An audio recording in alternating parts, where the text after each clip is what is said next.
26ویں آئینی ترمیم کی قومی اسمبلی سے منظوری، اجلاس شروع۔ وزیر اعظم شہباز شریف، مولانا فضل الرحمان، لیگی قائد Nawaz Sharif, chairman P P Bilawal Bhutto, chairman P T I barrister Gohar اور دیگر موجود۔ قومی اسمبلی میں آئینی ترمیم کے لیے 224 ووٹ درکار۔ حکومت اور جے یو آئی کے 221 ووٹ ہیں۔ حکومت کو اپوزیشن سے 3 ووٹ ملنے کا یقین۔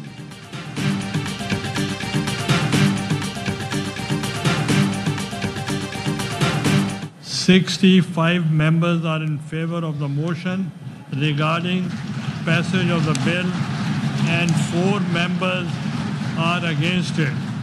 So the motion is carried by the votes of not less than 2/3 of the total membership of the Senate and consequently the bill stands passed.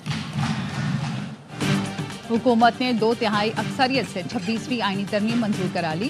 Saint میں 26ویں آئینی ترمیم کی شکوار منظوری دی گئی۔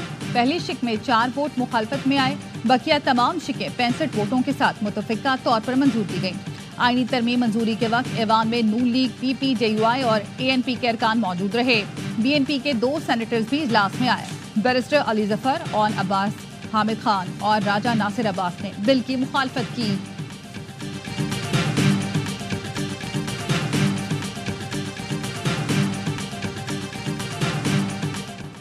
چیف جسٹس آف پاکستان کی تقرری اسپیشل پارلیمانی کمیٹی کرے گی۔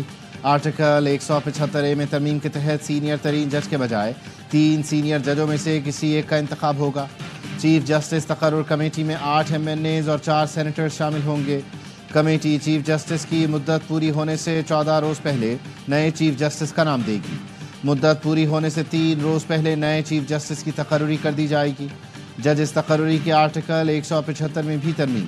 سپریم کورٹ ججز تعیناتی کمیٹی میں حکومت اور اپوزیشن سے 2 سینیٹرز اور 2 MNAs ہوں گے۔ پارلیمنٹری کمیٹی جج کا نام وزیر اعظم کو بھیجے گی۔ وزیر اعظم صدر کو سمری بھیجیں گے۔ جوڈیشل کمیشن ہائی کورٹ ججز کی کارکردگی کا جائزہ لے سکے گا۔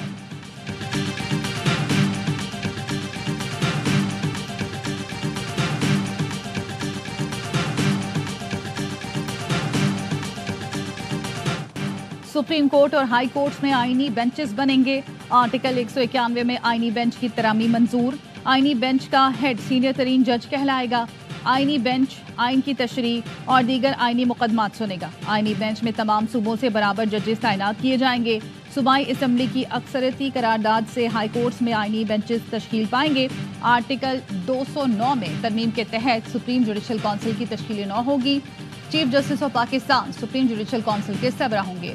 سپریم کورٹ کے 2 سینئر ترین جج ممبر ہوں گے۔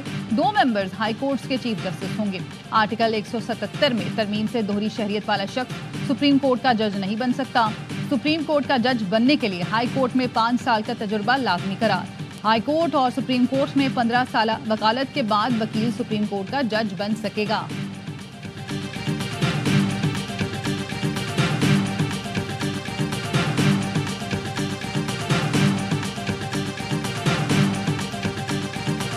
یہ جو عمل ہے آئینی ترمیم کا، یہ کنسنسس بیسڈ نہیں، یہ نہ صرف جرم ہے، یہ آئین کے خلاف ہے، بلکہ جتنے دنیا کے مذاہب ہیں ان کی بھی خلاف ورزی۔ آپ زبردستی کر کے آمادگی نہیں لے سکتے۔ یہ آئین سازی جرم ہے، جلد نتائج سامنے آئیں گے، اس کو واپس لینا پڑے گا، یہ سب دیکھیں گے۔ پی ٹی آئی سینیٹر علی ظفر کا اظہار خیال، مولانا نے جو آخری ڈرافٹ ہمیں دیا، بطور سیاسی جماعت ہم اس پر آگے بڑھنا چاہ رہے تھے، لیکن بانی سے مشاورت کا وقت نہ ملا۔ جے یو آئی کا شکریہ ادا کرتے ہیں کہ حکومت کے خطرناک مسودے سے بچایا۔ آرٹیکل 8 میں ترمیم کی تجویز پر مولانا صاحب نے بھی کہا یہ کالا ناگ ہے۔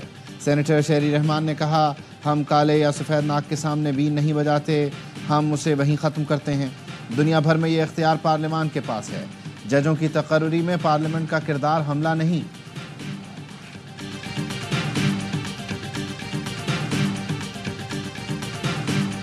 یہی ترمیم جو تجویز کی گئی اسی طرح پاس ہوتی، انتہائی خطرناک سانپ ثابت ہوتا۔ جو اس سانپ کے دانت تھے، جمعیت علماء اسلام نے وہ دانت توڑ کر باہر نکالا۔ حکومتی مسودہ منظور ہوتا تو انتہائی خطرناک سانپ ثابت ہوتا۔ جے یو آئی نے زہریلے سانپ کے دانت توڑ کر نکال دیے۔ دانت ٹوٹنے کے بعد سانپ جیسے پھڑکتا ہے، کچھ لوگ ایسے ہی پھڑک رہے ہیں۔ مولانا عطا الرحمان کا اظہار خیال، کہا جے یو آئی حمایت اور ووٹ کرے گی، گزارش ہوگی جو کمی رہ گئی ہے اسے بھی دور کیا جائے۔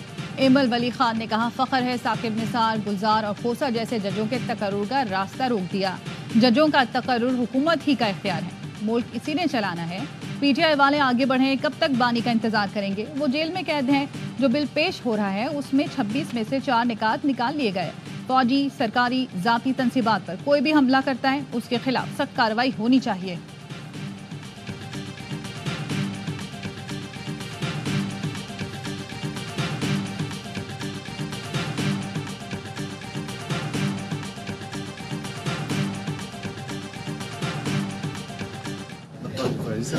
دونوں قابل احترام جج ہیں اور متنازع متبروں خدا کے مستقبل میں ان کے لیے کچھ ہو سکتا ہے، کوئی راستہ آپ کے لیے کر دیں گے کچھ اور؟ دونوں جج قابل احترام ہیں، ججوں کو متنازع نہ بنائیں۔ مولانا فضل الرحمان کا صحافی کو جواب، کہا پارلیمنٹ میں ترمیم منظور کروانے آئے ہیں۔ آئینی ترمیم 1 مہینے کی جدوجہد کا نتیجہ ہے۔ قومی اسمبلی کے اجلاس سے پہلے مولانا فضل الرحمان اور پی ٹی آئی وفد کی ملاقات۔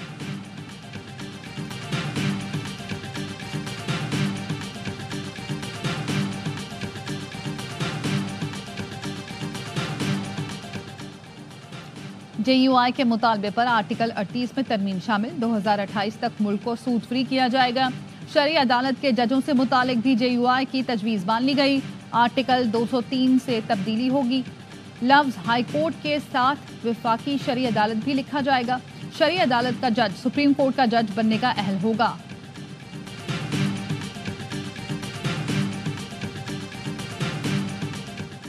پی ٹی آئی سینیٹر علی ظفر کا آرٹیکل 199 میں ترمیم پر خدشات کا اظہار۔ ترمیم کے بعد ہائی کورٹ اپنے دائرہ اختیار سے تجاوز نہیں کر سکے گی۔ ہائی کورٹ اس ترمیم کے بعد از خود نوٹس نہیں لے سکے گی۔ عدلیہ استدعاء کے علاوہ کوئی فیصلہ یا ہدایت نہیں دے سکتی۔ حکومت کا آئین کے آرٹیکل 48 میں ترمیم کا فیصلہ۔ وزیر اعظم کابینہ کی صدر کو بھیجی گئی ایڈوائس کسی فورم، عدلیہ یا ٹرائیبیونل میں چیلنج نہیں ہو سکے گی۔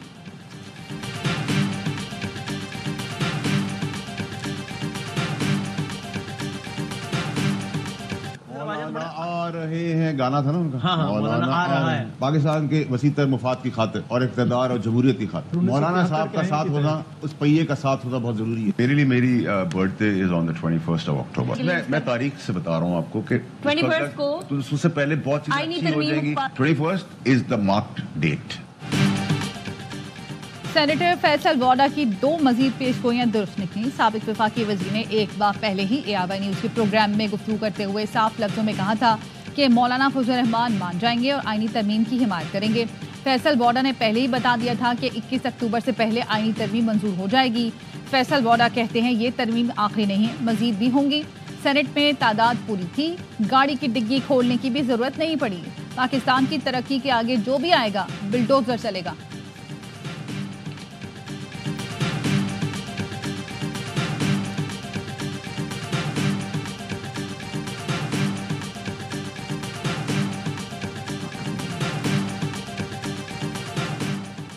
وفاقی وزیر خزانہ سینیٹر محمد اورنگزیب امریکہ روانہ ہو گئے۔ IMF اور ورلڈ بینک حکام سے ملاقاتیں کریں گے۔ محمد اورنگزیب کی چین، برطانیہ، سعودی عرب، UAE اور ترکیہ کے وزراء خزانہ سے ملاقاتیں ہوں گی۔ امریکہ کے اسٹیٹ اور ٹریجری ڈپارٹمنٹس کے اعلیٰ حکام سے بھی ملیں گے۔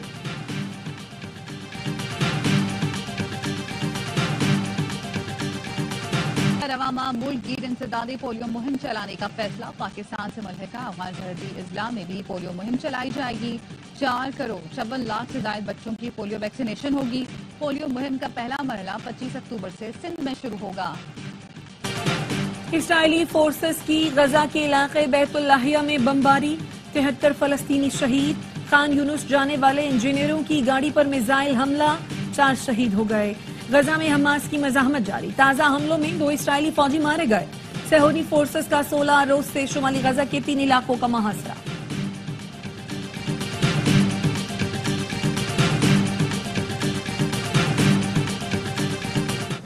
اسرائیلی طیاروں کی لبنان کے دارالحکومت پر بمباری، بیروت دھماکوں سے گونج اٹھا۔ امریکی وزیر دفاع لائیڈ آسٹن کا کہنا ہے اسرائیل بیروت پر حملوں سے گریز کرے۔ سرحد پر حزب اللہ سے جھڑپ میں 1 اسرائیلی فوجی مارا گیا، 10 زخمی۔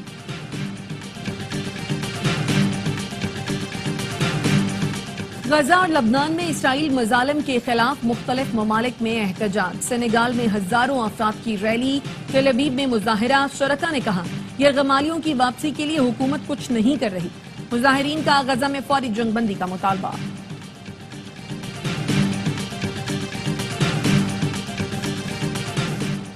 اسرائیل کے ایران پر ممکنہ جوابی حملے کی خفیہ معلومات لیک ہو گئیں۔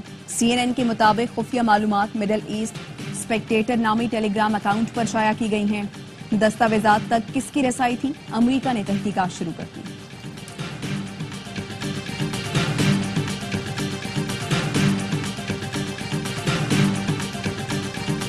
نیوزی لینڈ نے 36 سال بعد بھارتی سرزمین پر ٹیسٹ میچ جیت لیا۔ کیویز نے 107 رنز کا ہدف 2 وکٹوں کے نقصان پر حاصل کر لیا۔ بھارتی ٹیم میچ کی پہلی اننگز میں ہوم گراؤنڈ پر کم ترین سکور 46 رنز پر ڈھیر ہوئی تھی۔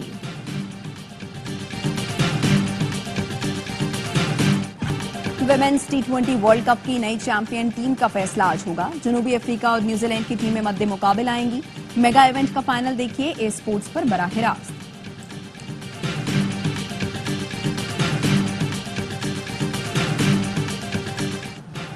رونالڈو کی السلام علیکم کہنے کی ویڈیو وائرل۔ کھلاڑی نے اسکاٹ لینڈ سے سعودی عرب واپسی پر سلامتی کا پیغام دیا۔ پرتگالی فٹ بالر سعودی پرو لیگ میں النصر کی نمائندگی کر رہے ہیں۔ 6 کنگز سلیم میں عالمی نمبر 1 اور 2 کا ٹکراؤ۔ ریاض میں اٹلی کے یانگ سینر بازی لے گئے۔ پہلا سیٹ ہارنے کے بعد زبردست کم بیک کیا۔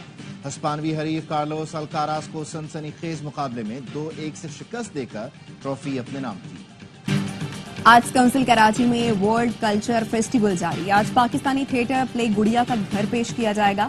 گزشتہ روز میوزک کانسرٹ میں جنوبی کوریا، اٹلی، بنگلہ دیش اور پاکستان کے فنکاروں نے پرفارم کیا۔ اور پیرس میں بین الاقوامی فوڈ میلہ، پاکستانی سٹال توجہ کا مرکز بن گیا۔ پاکستانی سفیر عاصم افتخار کی شرکت۔ میلے میں چاول، پولٹری، سی فوڈ اور مشروبات کی نمائش کی گئی۔